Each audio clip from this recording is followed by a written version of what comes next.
উত্তরার মাইলস্টোন স্কুলে বিধ্বস্ত হয় একটি যুদ্ধ বিমান। ঠিক তার পরের মুহূর্তে ক্যামেরাবন্দী হয় এক ভয়ঙ্কর দৃশ্য। পোড়া শরীর নিয়ে স্কুল মাঠে দৌড়ে বেড়াচ্ছে এক কিশোর। জামা কাপড় পুড়ে ছাই, চামড়া উঠে গেছে গলা থেকে পা পর্যন্ত। তারপরও বাঁচার আকুতি নিয়ে ছুটে চলেছে সে। নাম তার রোহান, পুরো নাম রবিউল হাসান নাবিল। বয়স মাত্র 14।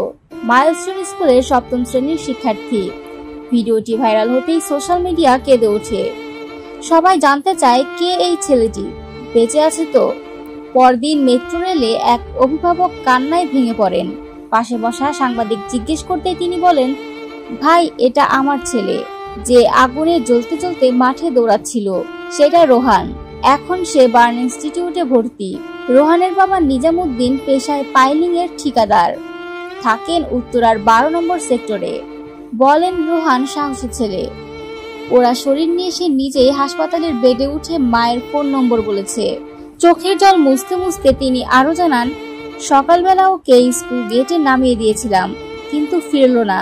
এখন হাসপাতালের এইচডিইউতে শুয়ে আছে। 50% পুড়ে গেছে তার শরীর। একই মেট্রো রেলে ছিলেন রোহানের চাচা মোতাসের হোসেন। সবাইকে শুধু চুপ করে কাঁদতে দেখা গেল, কারণ ভাষা হার মানে তখন যখন আগুনে পোড়া শিশুর আর্তনাদ ভেসে আসে।